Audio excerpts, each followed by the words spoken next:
Class 10 এর আজকে আমরা পড়বো গ্যাসের আচরণ। তো একটা প্লেলিস্ট আছে তোমাদের ডেসক্রিপশনে দেখে নিতে পারো, সেখানে সব ভিডিও পরপর দেওয়া আছে। তাহলে চলো আজকে আমরা বলছি গ্যাসের আচরণ, এগুলো আমরা শিখবো। তাহলে গ্যাসের আচরণ তোমরা বুঝতেই পারছো, এখানে একটা গ্যাস বিভিন্ন আহ, পরিবর্তনে, যেমন উষ্ণতার পরিবর্তনে, চাপের পরিবর্তনে কি কি তার পরিবর্তন হয় সেগুলো সম্পর্কে, মানে কি রকম আচরণ করে সেগুলো আমাদের জানতে হবে। তো প্রথমে তোমাদের বইয়ে দেখো লেখা আছে গ্যাসের চাপ এবং আয়তন। তো গ্যাসের আমরা দেখো চাপ যেটা আছে আমরা ভালোভাবে জানবো গ্যাসের চাপ জিনিসটা কি হয়, তারপর আমরা ধীরে ধীরে বাকিগুলো দেখবো। তাহলে গ্যাসের চাপ জিনিস কি হয় দেখো।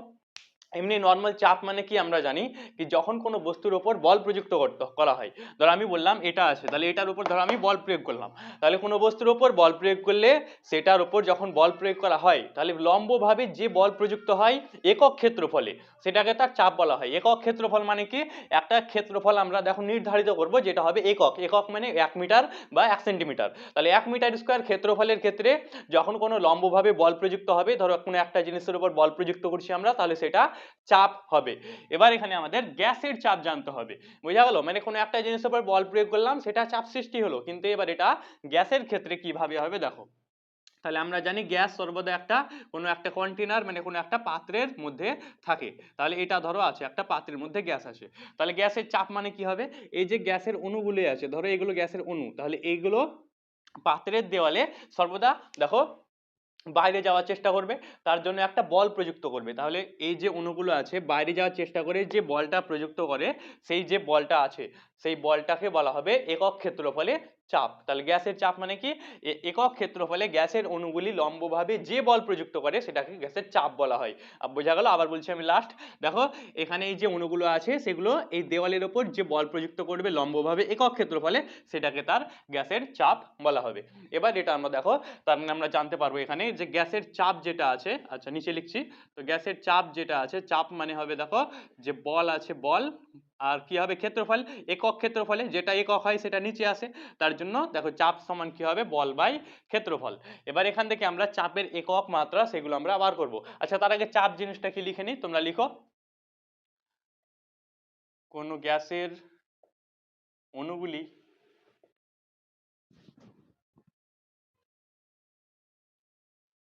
পাত্রের দেওয়ালে পাত্রের দেওয়ালে একক ক্ষেত্রফলে একক ক্ষেত্রফলে লম্বভাবে লম্বভাবে যে বল প্রযুক্ত করে যে বল প্রযুক্ত করে তাকে চাপ বলে। এবার দেখো চাপের যে মানটা আছে, এক্ষেত্রে দুটি বিষয়ের উপর নির্ভর করে কোনো একটি গ্যাসের চাপ। প্রথমে দেখো এখানে যে ক্ষেত্রফল আছে এবং যে বল প্রযুক্ত আছে। তো ক্ষেত্রফল মানে কি, আমরা ধরো একটা গ্যাস আছে সেটাকে তার ক্ষেত্রফলটা কমিয়ে দিলাম, তাহলে যত ছোট জায়গায় রাখবো তত বেশি চাপ হবে। তোমরা জানো যখন কোনো একটা জিনিসকে আমরা ধরো ছোট জায়গায় রাখলাম এবং বড় জায়গায়, তাহলে যত ছোট জায়গা থাকবে তত চাপটা বেশি হবে। আর একটা আছে বল, মানে প্রযুক্ত বলটা যত বেশি হবে তত চাপের মানটাও বেশি হবে। ধরো আমরা একটা হালকা গ্যাস রাখলাম এবং একটা ভারী গ্যাস, তো যখন ভারী গ্যাস হবে তখন প্রযুক্ত বলটা বেশি হবে, তার জন্য চাপের মানটাও বেশি হয়। তাহলে চাপের মান দেখো আমি বললাম দুটি বিষয়ের উপর নির্ভর করে। আচ্ছা এবার দেখো আমরা যে চাপের একক এবং মাত্রা সেগুলো বার করব। তাহলে চাপের এককটা কি আসবে, এখানে আছে বল, বলের একক কি হয় তোমরা জানো নিউটন, এখানে আছে ক্ষেত্রফল, ক্ষেত্রফলের কি হয় মিটার স্কোয়ার। তাহলে চাপের এসআই একক কি হবে নিউটন পার মিটার স্কোয়ার। বোঝা গেল, চাপের এসআই একক কি নিউটন পার মিটার স্কোয়ার। এটাকে আমরা সংক্ষেপে দেখো, মানে নিউটন পার মিটার স্কোয়ারকে আমরা ইউজ করবো না, সংক্ষেপে আমরা কি বলবো, সংক্ষেপে পাস্কাল বলবো। ঠিক আছে, তাহলে সংক্ষেপে দেখো পিএ বা পাস্কাল বলা হয়। এটার নামই মানে নিউটন পার মিটার স্কোয়ার নামই উপরে একটা নাম হয়ে গেল পাস্কাল। আচ্ছা এটা এসআই একক। সিজিএস একক কি হবে, নিউটনের জায়গায় ডাইন, মিটারের জায়গায় কি হয় সেন্টিমিটার স্কোয়ার। তাহলে দেখো এখানে ডাইন পার সেন্টিমিটার স্কোয়ার, এটা হয়ে গেল সিজিএস একক। বোঝা গেল, মানে এসআই একক যেটা আছে নিউটন পার মিটার স্কোয়ার, ওইখানে হয়ে যাবে ডাইন পার সেন্টিমিটার স্কোয়ার সিজিএস একক। সিজিএস এককের কোনো স্পেশাল নাম নাই, এসআই এককের আছে, এটা মনে রাখো। আচ্ছা তাহলে গ্যাসের চাপ জানলাম কি কি বিষয়ের উপর নির্ভর করে। নেক্সট এবার আমরা দেখো যে মাত্রা আছে, মাত্রাটা আমরা নির্ণয় করি। আশা করছি মাত্রা মানে বোঝো, ক্লাস 9-এ আমরা ভালোভাবে শিখেছিলাম, জানো সবাই। দেখো তাহলে এবার মাত্রা যদি বার করি বল, তাহলে বলের মাত্রা কি হয় এম এল টি মাইনাস টু। নিচে আছে ক্ষেত্রফল, ক্ষেত্রফলের মাত্রা কি হয় এল এর স্কোয়ার। তারপর এটা ঘেরে দেবা, তারপর এম, এটা এল একটা কেটে যাবে, তাহলে এম হয়ে যাবে এলটা উপরে এল মাইনাস ওয়ান আর T to the power minus two.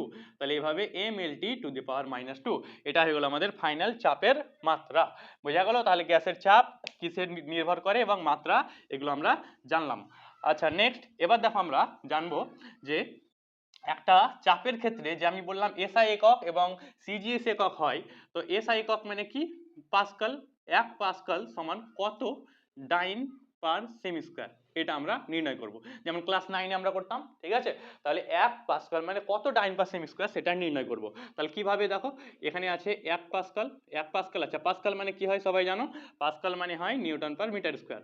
তাহলে পাস্কাল মানে দেখো বলছি নিউটন পার মিটার স্কয়ার সমান কত ডাইন পার সেমি স্কয়ার, এটা বার করতে হবে। তাহলে কিভাবে বার করব, এখানে আছে দেখো 1 নিউটন পার মিটার স্কয়ার সমান, এখানে আছে 1 নিউটন, এখানে ডাইন, 1 নিউটনে কত ডাইন হয় বলো তোমরা জানো, 10 টু দি পাওয়ার 5 ডাইন, আমরা ক্লাস 8 9 এ পড়েছিলাম। তাহলে দেখো 10 টু দি পাওয়ার 5 9, আর এখানে আছে মিটার, এখানে আছে সেন্টিমিটার, 1 মিটারে কত সেন্টিমিটার 100 সেন্টিমিটার। এবার এখানে স্কোয়ার আছে, তার জন্য এখানে স্কোয়ার লাগবে, বোঝা গেল? এটা আছে ডাইন পার সেমি স্কয়ার। এবার দেখো এখানে আছে 1 নিউটন পার মিটার স্কয়ারকে কি বলা হয় পাস্কাল, বললাম একটু আগে। আর এটা দেখো 10 টু দি পাওয়ার 5 মানে এভাবে, আর এখানে দুটো ডবল মানে কত 4, 10 টু দি পাওয়ার 4 সমান ইনটু কত হয়েছে ডাইন পার সেমি স্কয়ার। তাহলে এখানে আমরা পাবো যে 1 পাস্কাল সমান হবে, দেখো একটা 5টা শূন্য থেকে 4টা শূন্য বাদ, একটা শূন্য পড়ে থাকবে, ডাইন পার সেমি স্কয়ার। তার মানে 1 পাস্কাল সমান কত হয় 10 ডাইন পার সেমি স্কয়ার। ভালোভাবে লিখে নাও, খুব এটা ইম্পর্টেন্ট। নেক্সট টপিক আছে গ্যাসের আয়তন। তো গ্যাসের আয়তন মানে কি দেখো, আমরা নর্মাল আয়তন মানে জানি যে যে কোনো পদার্থ যত পরিমাণে জায়গা দখল করে সেটাকে তার আয়তন বলা হয়, বোঝা গেল? মানে ধরো তুমি আসো, তাহলে তুমি যতটা পরিমাণে জায়গা নিয়ে আসো সেটাকে তোমার আয়তন বলা হবে, বোঝা গেল? তাহলে গ্যাসের ক্ষেত্রে কি হবে দেখো, গ্যাস কোনো স্থানে যে পরিমাণে জায়গা দখল করে সেটাকে তার আয়তন বলা হবে। এবার মেন আমাদের যে আয়তনের এককটা বার করব, তো মনে রাখবা যে আয়তন মানে হয়ে যায়, দেখো আয়তন মানে দৈর্ঘ্য ইন্টু প্রস্থ ইন্টু উচ্চতা, ঠিক আছে? এটা হয়ে গেল আয়তনের সূত্র। এইভাবে আয়তন মানে দৈর্ঘ্য ইন্টু প্রস্থ ইন্টু উচ্চতা।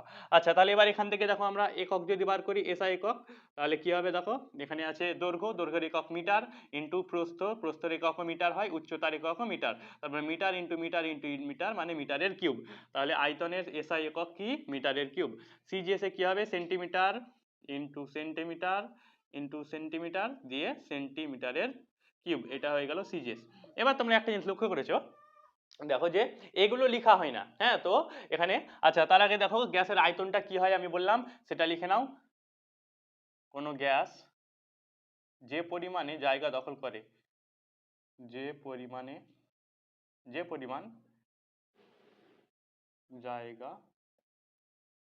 দখল করে তাকে ওই গ্যাসের আয়তন বলে, তাকে লিখে নাও ওই গ্যাসের আয়তন বলে, তাকে ওই গ্যাসের আয়তন বলে।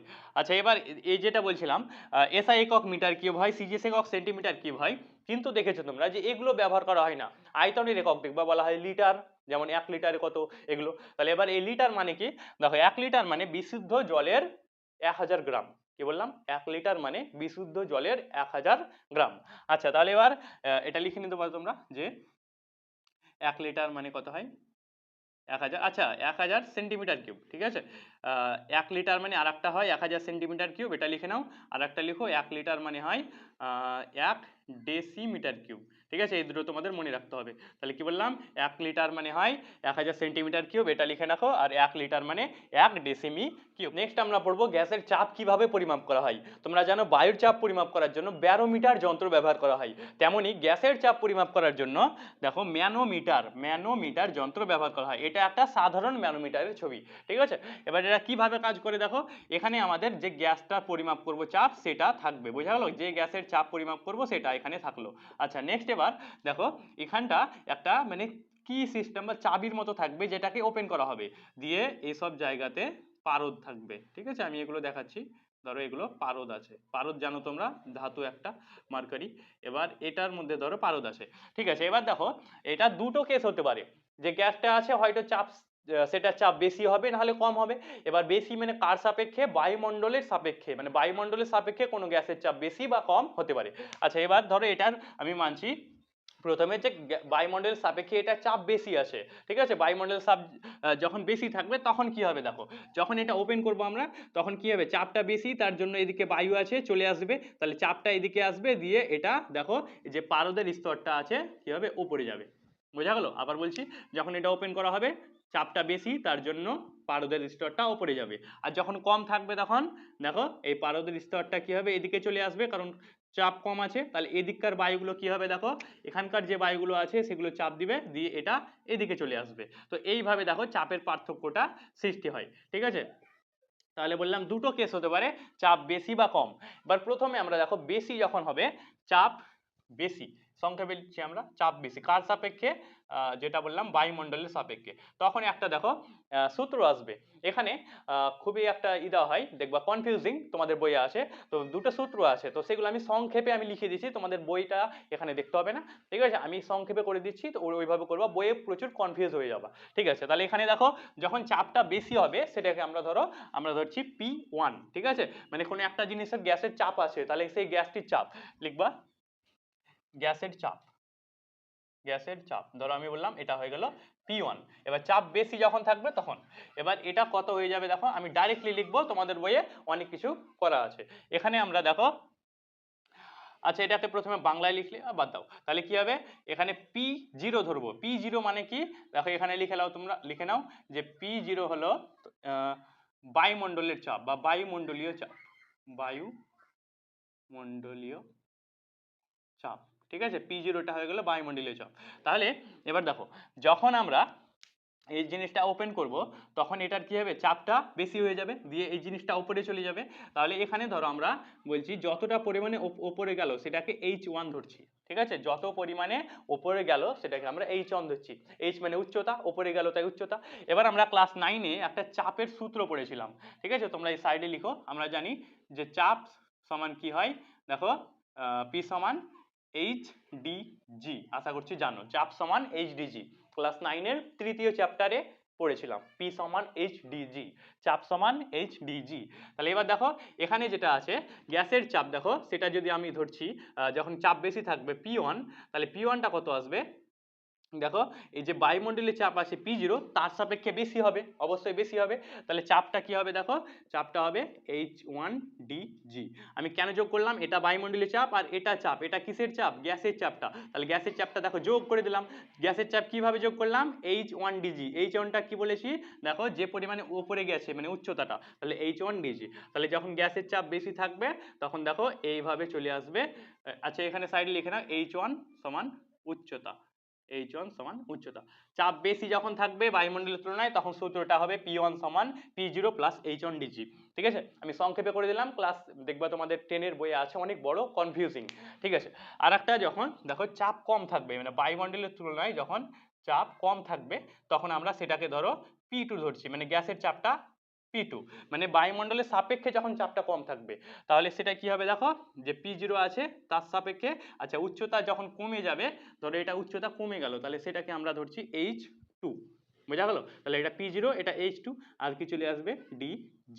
তাহলে এইভাবে দেখো যখন চাপ কম বায়ুমণ্ডলের তুলনায় তখন সূত্রটা চলে এলো P0 সমান P2 সমান P0 মাইনাস H2DG। তো এটা আমরা সংক্ষেপে করলাম, তোমরা একটু মনে রাখবা, যদি ভুলে যাও আবার এই জায়গাটা একটু দেখে নিবা, তোমাদের সব ক্লিয়ার হয়ে যাবে। লাস্ট একবার আমি তাও বলে দিচ্ছি, দেখো যখন এটা আমার উপরে যাবে তখন সেটা উচ্চতা H1 হবে, আমরা জানি চাপ মানে HDG হয়, তাহলে চাপটা H1 হয়ে গেল DG।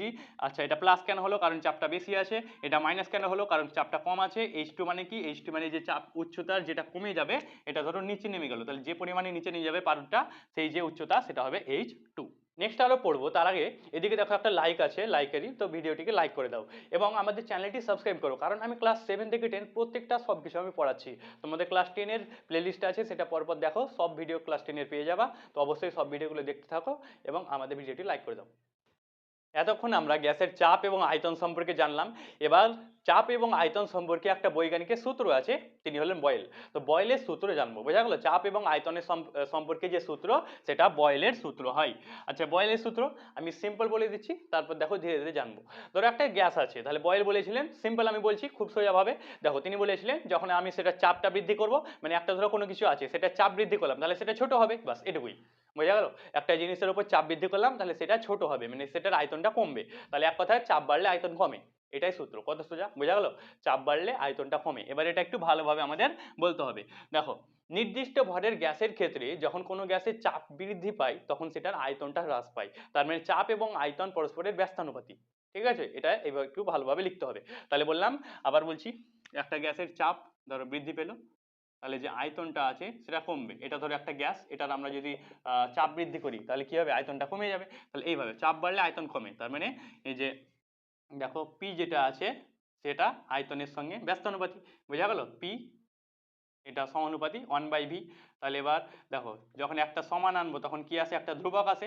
তাহলে কি চলে আসবে? দেখো এক্ষেত্রে কে বাই পি। আচ্ছা, কে বাই ভি। তাহলে এবার যদি আমরা দেখো পি, এটা ভিটা এদিকে ভাগ আছে, এদিকে গুণ, তাহলে পিভি সমান কে। এইভাবে আমরা সূত্র করব। তার আগে তোমরা লিখে নাও বয়েলের সূত্রটা, আমি বলছি। আচ্ছা, এবার মনে রাখবা, বয়েলের সূত্র সর্বদা উষ্ণতা স্থির থাকবে তখন ক্রিয়াশীল হবে। মানে যখন উষ্ণতা ধরো স্থির আছে, যখন উষ্ণতা স্থির থাকবে না, তখন কিন্তু মানের পরিবর্তন হয়ে যাবে। যেমন আমরা জানি উষ্ণতা বৃদ্ধিতে আয়তন বাড়ে, জানো তো? কোনো জিনিস গরম করলে কি হয়? সেটা বড় হয়ে যায়। তাহলে সেই কারণে উষ্ণতা বৃদ্ধিতে আয়তনের পরিবর্তন হয়, তার জন্য এটা স্থির উষ্ণতাতে হবে। লিখো, স্থির উষ্ণতায় নির্দিষ্ট ভরের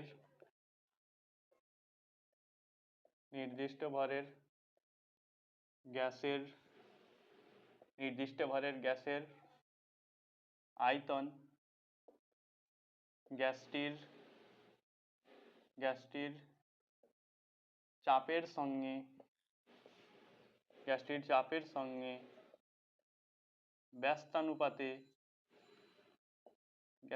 সঙ্গে ব্যস্তানুপাতে পরিবর্তিত হয়।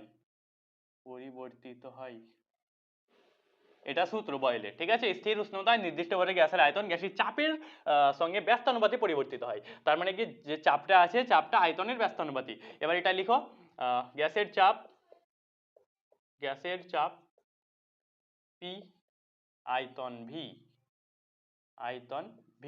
লিখো, গ্যাসের চাপ পি, আয়তন ভি। অতএব দেখো পি সমান 1/v, এটা লিখো। তারপরে এই তিনটে লাইন তোমরা লিখে নাও। আচ্ছা, তাহলে এখানে আমরা কি পেলাম? দেখো পিভি সমান কে। আচ্ছা, কে জিনিসটা কি? কে হলো একটা দেখো ধ্রুবক, এটা সম্পর্কে আমরা জানবো আরো। ঠিক আছে, তাহলে কে একটা ধ্রুবক। ধ্রুবক মানে কি? দেখো, যেটার মান একটা নির্দিষ্ট থাকে, জানো তোমরা ধ্রুবক, যেমন জি ধ্রুবক ছিল ক্লাস 8-এ, ক্লাস 9-এ কে ধ্রুবক ছিল। তো এখানে আমাদের কে আবার ধ্রুবক। ঠিক আছে, তাহলে কে একটা ধ্রুবক। আচ্ছা, এবার দেখো এখানে আমরা চাপ, এটা কি? গ্যাসের চাপ। তাহলে আমরা কি দেখতে পাচ্ছি? দেখো, গ্যাসের চাপ, আর এখানে ভি মানে কি? আয়তন। তাহলে গ্যাসের চাপ এবং আয়তন, এই দেখো সমান কি হয়ে যায়? ধ্রুবক। এটা খুব ইম্পর্টেন্ট। ঠিক আছে, গ্যাসের চাপ এবং আয়তনের গুণফল কি হয়? সর্বদা ধ্রুবক। এটা মনে রাখো, একটু পরে আবার আসবে এটা। তাহলে গ্যাসের চাপ এবং আয়তনের গুণফল সর্বদা ধ্রুবক হয়। তাহলে বয়েলের সূত্র আমরা জানলাম।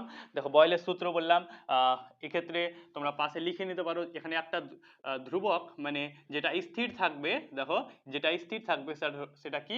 উষ্ণতা। তাহলে স্থির উষ্ণতা, তাহলে বয়েলের সূত্রে উষ্ণতাটা স্থির থাকবে। আর একটা কথা দেখো, এটা আমি বলছি, তাহলে এভাবে দেখো, যে বললাম উষ্ণতাটা স্থির থাকে। ঠিক আছে, তাহলে এটা বয়েলের সূত্রে যখন পরীক্ষায় তোমাদের পড়বে, তখন এতটুকু তোমাদের এখান পর্যন্ত লিখতে হবে বয়েলের সূত্র, এটা পুরোটা। আচ্ছা, নেক্সট এবারে একটা কথা, ধরো কোনো কিছু আছে, যেমন ধরো বেলুন আছে একটা, তাহলে সেটার মধ্যে যখন হাওয়া দেওয়া হয়, তখন সেটার কি হয়? আয়তনটা বৃদ্ধি পায়, জানো? এবং আয়তন বৃদ্ধি পায় তখন চাপও বৃদ্ধি পায়, হয়তো জানো তোমরা? যখন আয়তন বৃদ্ধি পায় দিয়ে চাপ বৃদ্ধি পায়, দিয়ে সেটা যদি বেশি চাপের হয়ে যায়, তাহলে সেটা ফেটে যায়। তাহলে এই যে চাপটাও বৃদ্ধি পেলো এবং আয়তনটাও, কিন্তু বয়েল তো বলেছিল চাপ বাড়লে আয়তন কমে, একটু আগে বললাম আমি। তাহলে এটা কি বয়েলের সূত্র ভুল না আমরা ভুল? তাহলে এবার দেখো, এক্ষেত্রে একটা জিনিস বোঝার আছে, এটা ধরো বেলুন আছে, তাহলে এটার মধ্যে যখন আমরা হাওয়া দিব, তখন সেটার মধ্যে চাপটাও বৃদ্ধি পাবে এবং আয়তনটাও। তার মানে বয়েলের সূত্র কি ভুল আছে না আমরা কিছু ভুল ভাবছি? দেখো দেখো, বয়েলের সূত্রে একটা কথা আছে, নির্দিষ্ট ভরের ক্ষেত্রে কিন্তু আমরা যখন হাওয়া দিব তখন তো আর নির্দিষ্ট ভর থাকবে না, তখন কি হবে, সেটার আয়তনটা তো ভরটা তো বৃদ্ধি পেয়ে যাবে, বোঝা গেল? তাহলে যেহেতু সেটার মধ্যে ভর বেশি হয়ে যাবে, তো সেই ক্ষেত্রে বয়লের সূত্র কাজ হবে না, বয়লের সূত্র ক্রিয়াশীল হবে না, বয়লের সূত্র প্রযোজ্য হবে না, বোঝা গেল? তাহলে পরীক্ষায় যে পড়ে যে বেলুনের ক্ষেত্রে, হাওয়ার ক্ষেত্রে যখন হাওয়া ভরা হয় তখন সেটা চাপ এবং আয়তন বৃদ্ধি পায়, তার মানে এটা কি বয়লের সূত্র লঙ্ঘিত করে? উত্তর হবে না। সেই ক্ষেত্রে গ্যাসের নির্দিষ্ট ভর স্থির না থাকায় সেগুলোর আয়তনের পরিবর্তন হয়ে যায়, তার ফলে সেটা বয়লের সূত্র ক্রিয়াশীল হয় না। এভাবে লিখতে হবে। কোয়েশ্চেন অ্যান্সার আমরা দেখো ভালোভাবে লিখিয়ে দিব চ্যাপ্টারের শেষ ভিডিও যখন আসবে, তখন চ্যাপ্টারের শেষ ভিডিও পরপর আমরা দেখব তখন। আচ্ছা, নেক্সট এবার দেখো আমি বললাম তাহলে ওই যে এই কথাটা মনে রাখবা যে কেন বয়লের সূত্র কাজ হয় না এই ক্ষেত্রে, ওটা খুব একটা ইম্পর্টেন্ট কোয়েশ্চেন। এবার আমরা একটা সূত্র প্রতিষ্ঠা করব, ঠিক আছে? দেখো তাহলে আমরা এতক্ষণে কি জানলাম, যে পিভি সমান কি হয়ে যায়, কে, এটা জানলাম। তাহলে তোমরা এটা লিখবা, একটি গ্যাসের ক্ষেত্রে আমি ধরছি, আচ্ছা একটু পরে লিখছি, একটি গ্যাসের ক্ষেত্রে এটা কি হবে, ধরো এটা আছে P1, এটা V1, একটি গ্যাসের ক্ষেত্রে 1 1 ধরলাম, সমান কি হবে, কে বা K1 যা লিখতে পারো, তা আমি কে লিখছি। তারপর এখানে ধরলাম P2 আর একটা V2, এটা লিখবো অপর গ্যাসের ক্ষেত্রে, ঠিক আছে? এটা একটি গ্যাসের ক্ষেত্রে, এটা অপর গ্যাসের ক্ষেত্রে। আচ্ছা এটাও কত হবে, কে। আচ্ছা এখানে কে, এখানে কেন লিখলাম, সেম কেন লিখলাম, একটু আগে বললাম ধ্রুবক মানে ধ্রুবকের মানটা সর্বদা স্থির থাকে, তো সেটা আবার কেই আসবে কারণ স্থির থাকবে, একই থাকবে, ঠিক আছে? তাহলে এবার দেখো এখানে এটা 1 নম্বর সমীকরণ দিলাম, এটা 2 নম্বর সমীকরণ। তো এখানে আমরা অতএব কি লিখতে পাবো, দেখো সমীকরণের একদিক যখন সমান হয় তখন অপর দিকও সমান হয়, তার মানে P1 V1 সমান হয়ে যাবে P2 V2, এটা আমরা বলবো, তার জন্য এগুলো করলাম, বোঝা গেল? এটা বইয়ে নাই, ভালোভাবে তোমরা লিখে নাও। এইভাবে সূত্রটা আসে যে P1 V1 সমান P2 V2 বা P3 V3, সেভাবেও আসতে পারে, এটা একটা সূত্র। এখান থেকে আমাদের অনেকগুলো অঙ্ক প্র্যাকটিস করতে হবে, ওই সূত্র থেকে জাস্ট একটা অঙ্ক করব, সবাই লিখো, ঠিক আছে? একটা অঙ্ক আমি বলছি লিখো, একটি গ্যাসের আয়তন, এটা অঙ্ক, একটি গ্যাসের আয়তন 76 সেমি কিউব, এটা আয়তন, ও চাপ 76 সেমি কিউব ও চাপ 19 সেমি এইচজি, ঠিক আছে? 76 19 সেমি এইচজি, এটা হলো চাপ। লেখো গ্যাসটির আয়তন 38 সেমি কিউব করলে 38 সেমি কিউব করলে চাপ কত, চাপ কত, এটা হয়ে গেল আমাদের অঙ্ক। এবার এখান থেকে আমরা দেখো প্রথমে অঙ্ক করার একটাই নিয়ম, তোমাদের অঙ্ক যেমন নর্মাল হয় তেমন নয়, এখানে খুব সোজা অঙ্ক, ঠিক আছে? ক্লাস 10-এর দেখো তাহলে কি হয়, এখানে আয়তন আমাদের লিখতে হবে, যেগুলো দেওয়া আছে সেগুলো প্রদত্ত লিখবা, প্রদত্ত মানে দেওয়া আছে, আয়তন কত দেওয়া আছে দেখো। আচ্ছা এবার যে আয়তনটা প্রথমে দেওয়া থাকবে সেটা তোমরা লিখবা প্রাথমিক আয়তন, তাহলে এটা হয়ে গেল প্রাথমিক আয়তন, সেটা কত দেওয়া আছে দেখো, V1টা কত, 76 সেমি কিউব, ঠিক আছে? তারপরে এবার চাপ, প্রাথমিক চাপ লিখবা, প্রাথমিক চাপ মানে যেটা প্রথমে দেওয়া থাকবে কত আছে, 19 সেমি কিউব। তারপর গ্যাসটির আয়তন মানে অন্তিম আয়তন, দেখো অন্তিম আয়তন এভাবে লিখবো, তাহলে অন্তিম আয়তন যেটা আছে সেটা কত, V2, এটা দেওয়া আছে কত দেখো, 38 সেমি কিউব, ঠিক আছে? এবার আমাদের কি বার করতে হবে, এখানে P2 মানে অন্তিম যে চাপ P2টাকে আমাদের বার করতে হবে। তাহলে এবার কিভাবে বার করব, এখানে দেখো আমরা লিখবো এখানে যে আমরা জানি, এভাবে লিখবা, আমরা জানি কত হয় দেখো, P1 V1 সমান P2 V2, কি বার করতে হবে আমাদের দেখো, P2 বার করতে হবে, P2 যেটা বার করতে হবে সেটা এদিকেই রেখে দাও, এবার V2 যেটা আছে সেটা গুণ আছে এদিকে ভাগ, তার মানে P1 V1 বাই V2, বোঝা গেল? V2টা এদিকে গুণ আছে এদিকে ভাগ। আচ্ছা এবার দেখো P1 কত দেওয়া আছে, P1 তোমাদের আছে 19, নেক্সট V1 কত আছে 76, আর এটা কত আছে 38, সমান কত হয়ে গেল P2। এবার কাটবে দেখো কত দিয়ে, 19, দেখো 38 2 গুণে 76 হয়, 19 2 গুণে আবার কত আসে 38, তাহলে P2, তাহলে চাপটা কত পেয়ে গেলাম আবার 38 একক মানে কত হবে, তাহলে 38 দেখো সেমি এইচজি, 38 সেমি এইচজি, ঠিক আছে? তো এইভাবে দেখো আমরা চাপ পেলাম, অতএব তোমরা লিখে নিবা একটা লাস্ট লাইন যে গ্যাসটির চাপ হবে 38 semi cube semi Hg. Next আমরা বয়লের সূত্রের লেখচিত্র পড়বো। তো তার আগে দেখো আরেকটা ঘটনা, তোমরা জানো সমুদ্রে বা কোনো কিছু নিচে যখন বুদবুদ মানে জলের যে বুদবুদ সৃষ্টি হয় সেটা যখন ওপরে ওঠে তখন সেটার আয়তন বৃদ্ধি পায়, আশা করছি জানো, বোঝা গেল? কোনো যে জলের বুদবুদ আছে সেটা সমুদ্রের ওপরে যখন যায় তখন সেটার আয়তন বৃদ্ধি পায়, এটা কেন হয়, কারণ জানো সমুদ্রের নিচে চাপ অনেক বেশি হয়, বয়লের সূত্র চাপ বৃদ্ধি পেলে আয়তনটাও কি হবে, হ্রাস পাবে। মানে চাপ যখন বাড়বে তখন আয়তন কমবে। তাহলে সমুদ্রের নিচে চাপটা বেশি ছিল, আয়তনটা কম ছিল, যখন ওপরে যাবে তখন আয়তনটা যেহেতু বেড়ে যাবে, চাপটা কমবে, তাই বোঝা গেল। মানে যখন সমুদ্রের নিচে চাপটা বেশি, ওপরে চাপটা কম, তাহলে যত ওপরে যাবে চাপ কমবে, চাপ কমলে আয়তন বাড়ে, এটাই হলো সূত্র বয়েলের। আচ্ছা, এবার বয়েলের সূত্রের লেখচিত্র, মানে আমাদের এখানে দেখো দুটো লেখচিত্র সম্পর্কে জানতে হবে, ঠিক আছে। বয়েলের সূত্রে প্রথমে আছে দেখো পি এবং ভি এর লেখচিত্র, আর একটা আছে পি ভি ভার্সেস পি, এভাবে বলা হয় লেখচিত্র। জানো তোমরা লেখচিত্রতে এইভাবে দুটো অক্ষ থাকে, তো এইভাবে আমরা দেখো বলছি কিভাবে হবে।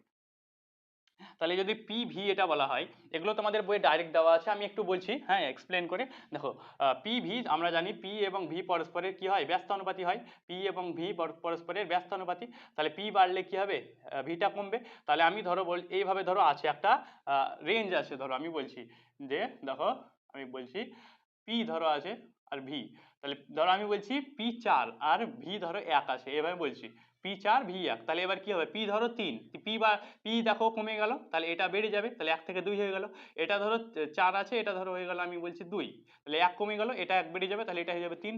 এটা ধরো 1 হয়ে গেল, আর 1 কমে গেল, এটা আরেকটা বেড়ে যাবে, এইভাবে মানটা পরিবর্তন হবে। তাহলে পি যখন 4 ভি কত 1, দেখো পি যখন 4 ভি কত 1, তাহলে আমি ধরো এভাবে বলছি যে 1 2 3 4, 1 2 3 4, এইভাবে আছে ধরো। তাহলে এবার পি যখন 1, এটা আচ্ছা ধরো এটা বললাম পি আছে, এটা আছে ভি, তাহলে পি 1, তাহলে ভি কত হয়ে যাচ্ছে 4, দেখো তাহলে এটা পি 1 ভি 4, তার মানে এখানে একটা আসবে। তারপরে 3, এটা 2, তাহলে এটা যখন 3 আর এটা তখন কত হয়ে যাচ্ছে 2, এটা 3 এটা 2, তার মানে দেখো এই এই জায়গায় আসবে। তারপরে এটা যখন পিটা যখন কত 2, পি যখন 2, তখন এটা কত হয়ে যাবে 1, পি 3, পি যখন 2 ভি তখন 3, তাহলে পি যখন 2 ভি 3, তার মানে এসব জায়গা আসছে। আর একটা লাস্ট আছে পি যখন 1 হবে তখন দেখো ভিটা 4, তাহলে পি 1 আর ভি 4, এটা দেখিয়েছি। আর একটা এখন পি যখন 4 হবে তখন ভি হবে 1, পি যখন 4 তখন ভি হচ্ছে 1, তার মানে এখানে। তো দেখো এইভাবে একটা আমরা যখন এটাকে যুক্ত করব, একটা এইভাবে আমরা দেখো বৃত্তের অংশ পাবো, এটাকে বলা হয় সমপরাবৃত্ত, সমপরাবৃত্ত। তাহলে দেখো বয়েলের সূত্রের পি ভি, পি ভি লেখচিত্রের প্রকৃতি কি, কোশ্চেন আসবে পরীক্ষায় যে বয়েলের সূত্রের পি ভি লেখচিত্রের প্রকৃতি কি, তখন তোমাদের লিখতে হবে যে সমপরাবৃত্তাকার। এটা যখন আমরা বৃদ্ধি করব তখন একটা বৃত্ত পাবো, তার জন্য এটাকে সমপরাবৃত্ত বলা হয়। আচ্ছা, আর একটা আছে দেখো P V P, P V P. আচ্ছা, একটু আগে আমি কথা বলেছিলাম একটা যে পি এবং ভি চাপ এবং আয়তনের গুণফল কি হয়, ধ্রুবক বলেছিলাম, আবার আসবে দেখো। তাহলে চাপ এবং আয়তনের যে গুণফল ধ্রুবক হয়, এখানে এটার মানে হলো চাপ এবং আয়তনটার সর্বদা ধ্রুবক। তুমি চাপ যতই বৃদ্ধি করো তাদের যে গুণফলটা আছে সেটা সর্বদা কনস্ট্যান্ট, মানে ধ্রুবক থাকবে। বোঝা গেল, আবার বলছি, তুমি মানটা যতই পরিবর্তন করো সেই দুটোর গুণফল সর্বদা ধ্রুবক আসবে। তাহলে তার জন্য দেখো আমরা চাপ যখন বৃদ্ধি করব, এটা চাপ পি, এখানে ভি, যখন চাপটা বৃদ্ধি হচ্ছে কিন্তু দেখো পিভি, পিভির কোনো পরিবর্তন হচ্ছে না, যতটুকু আছে ততটুকুই থাকলো। বোঝা গেল, তাহলে এটাকে বলা হবে পি অক্ষের সমান্তরাল। তাহলে পরীক্ষায় আসবে যে পিভি পি সমান্তরাল। বয়েলের সূত্রের পিভিপি লেখচিত্রের প্রকৃতি কি, তখন বলতে হবে পি অক্ষের সমান্তরাল। এটা কেন সমান্তরাল হলো, কারণ পিভি দেখো পিভির মানটার কোনো পরিবর্তন হচ্ছে না, কারণ পি যতই বৃদ্ধি পাবে পি এবং ভি এর মানটা কি হয়, সর্বদা ধ্রুবক হয়, তার জন্য এমনটা হয়। এগুলো বইয়ে ছিল না, আমি বললাম। একটা প্রশ্ন তোমাদের জন্য, বয়েলের সূত্রে কি স্থির থাকে, আজকে পড়ালাম, দেখি কার মনে আছে, অবশ্যই কমেন্টের মধ্যে জানাও। আর দেখো আমি ক্লাস 10 এর প্রত্যেকটা ভিডিও দেখো ডিসক্রিপশনে একটা লিঙ্ক আছে, সেখানে দেওয়া আছে পরপর, মানে আমি ক্লাস 7 এর থেকে ক্লাস 10 পর্যন্ত, ক্লাস 7 থেকে 10 প্রত্যেকটা আমি চ্যাপ্টার পড়াচ্ছি। তো অবশ্যই সেই ভিডিওগুলো দেখবা, এবং আমাদের ক্লাস 10 এর সেভটা প্লেলিস্ট যেটা আছে সেটার মধ্যে যাও, দিয়ে দেখো সেভ করে নাও, দিয়ে সেটা নিচে দেখো ইউটিউবে ইউ লেখা আছে, ওই ইউ সেকশনে তোমরা সেটা পেয়ে যাবা। তার মানে তোমাদের আর খুঁজতে হবে না, তোমরা প্রত্যেকটা ভিডিও পরপর পেয়ে যাবা। তো এইভাবে সেভ করে নাও এবং আমাদের ভিডিওগুলো দেখতে থাকো, ভিডিওটি লাইক করে দিও এবং একটু শেয়ার করে দিও কেউ যদি থাকে। আবার পরে ক্লাসে দেখা হচ্ছে, সবাই থাকো।